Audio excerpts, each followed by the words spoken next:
There's an episode of Star Trek, one of my favorite episodes actually. Tom Perez, they get to a planet, the Voyager, this is Voyager, get to a planet, and the planet is entirely filled by water, meaning water accrued around a particular disk, and the entirety of it was full of water. There was no land masses. Everything that was inside that planet, for the most part, were creatures and all this other stuff, but a civilization of creatures evolved in that water. Now, they didn't necessarily evolve there from the beginning, but they came to that planet and they lived in that planet for hundreds and hundreds of years, so they considered that planet to be their own. Problem: they found that there were gravitational disturbances within the planet itself. These gravitational disturbances were so bad that it was threatening the integrity of the water in the planet, meaning that the water started to get, the density of it got less and less. More and more water started to fall off.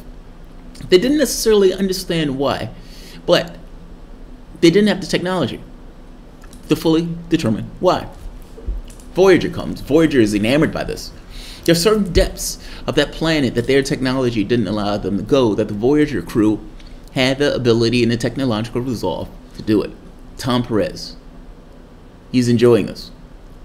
Now, Tom Perez is reciting this story in a jail cell, and he's going back in time explaining what took place from his perspective, and he's a Starfleet officer, so the perspective of it is relatively honest in given what took place, the events. Tom Perez, 7 and 9, I believe Neelix, was on a ship that goes into the depths of the planet. And what they find was that this was not a natural occurring phenomena, that some ancient race had built this disk that pulled fluid on around the disk in order to create this particular planetary body.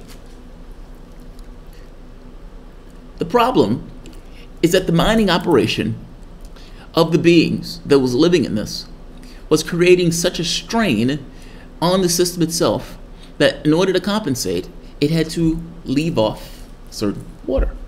Meaning that in the normal operations, in the way that that society and culture has evolved, its culture was destroying its existence. In order for them to live in that planet, they've come up with a way of coming up with energy and everything else. That way of coming up with energy was essentially ending their existence on that planet. And within X number of years, the life on that planet would be hospitable because there would be no planet. Essentially, it would further away itself into space. This is somewhat of an allegory for us, looking at it from a third-person perspective, meaning if you were peering on the side of the world and you were looking over the cliff and you looked at it and you'd be like, oh my God, those people are insane. They're killing themselves. The way that they go about their affairs, their behavior, they're killing themselves, and they know it. The Voyager crew came up and said, look, we will give you additional methods of energy production that doesn't do what you guys are doing. And one of the guys angrily turned to, I think it was Tom Perez, when Tom Perez was like, what the hell? You're going to kill yourself. You're going to destroy this planet. He says, how dare you, sir? I have brain in the veins. I have X number of generations on this planet. I know this planet better than anybody else. It's nonsense. What he's doing in this angry denunciation of Tom Perez is literally destroying the world to which they exist on. This brain in the veins nonsense, ultimately, for all the fire and fury, was utterly lunacy. They wanted to continue with the way they went about their affairs, even to the detriment of the planet itself. Let's peer on the side of Earth. A report came out. Donald Trump, the Republican Party, has said climate change doesn't exist. And even when they say, okay, it may exist, it's not human behavior. We don't have anything to do with it. There's nothing we can do about it. Donald Trump, his administration, in one of the reports, buried within a 500-page report, said that the temperatures of planet Earth will go up by 7 degrees Fahrenheit. I shit you not. 7 degrees. Now, scientists have been fighting over this whole 2-degree mark. 7 degrees. You can understand that this is essentially the end of life on Earth. Earth will be here. We will not This doesn't even get into this idea of what are the other implications for this, meaning other drivers that may destroy our habitable space and our ability to exist on this planet in order to pursue a capitalistic idea of the world. He is willing to end existence on Earth. The argument being, we can't do anything about it, so why bother? Can't do anything about it, so why bother? I'm going to see if I can get Guy McPherson on here, because Guy McPherson was one of the guys who said stuff like this. Trump administration predicted 7-degree increase in global temperatures by 2100. In less than 100 years, we will effectively end life on Earth. And again, when I say life, I'm talking about human life, our existence. And maybe that's too stark. Fair enough. Make our life utterly miserable and incomprehensibly bad. That's assuming that we are still here. Do you understand the lunacy of this? This is the capitalistic system. And these capitalists are essentially saying, fuck our grandkids. Fuck our grandkids. We're going to bury this place, but we're going to get everything that we can get out of it before we bury it. That's what's taking place. And they're doing it knowingly. Knowingly. The Trump administration predicted in a draft environmental impact statement last month that the planet will warm 7 degrees Fahrenheit by 2100, a development that scientists say could be catastrophic. Not could be, will be.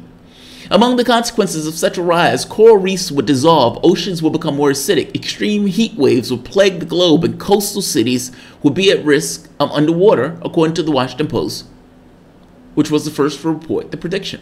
That's an understatement. That's putting it magnificently mildly. That is putting it mildly. The prediction was contained well into the 500 draft environmental impact statement. Essentially, they buried that little tidbit into the environmental statement.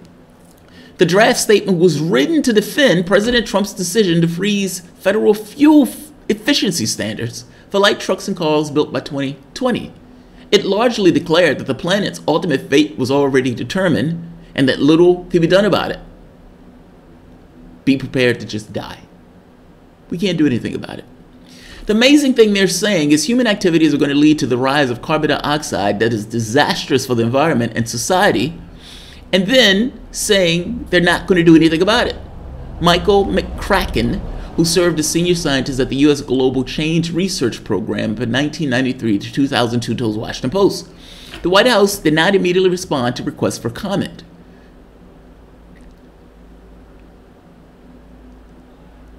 This is amazing.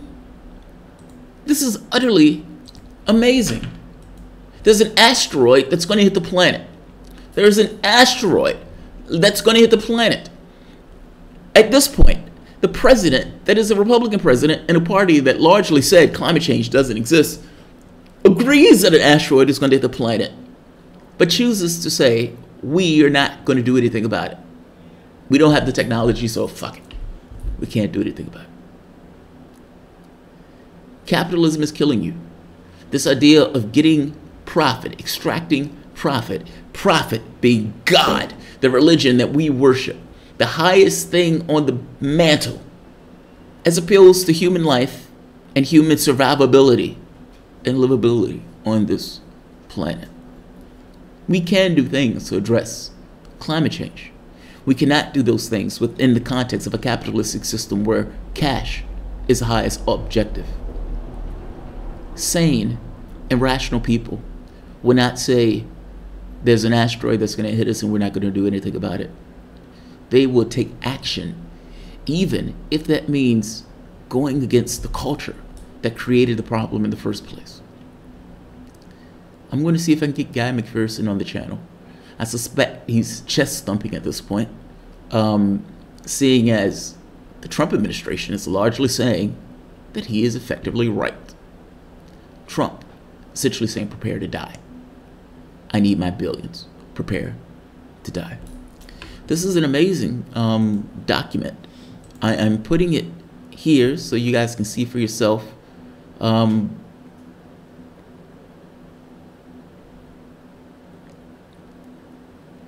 You would think that there will be a cultural landmark. We don't own this planet. You've come up with a religious belief that allows you to put a price tag on everything that's on the planet.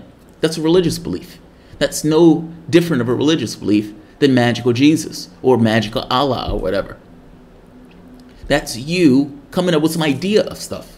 But in all intents and purposes, this idea of ownership is purely something that you've concocted within the society itself. You don't own this world.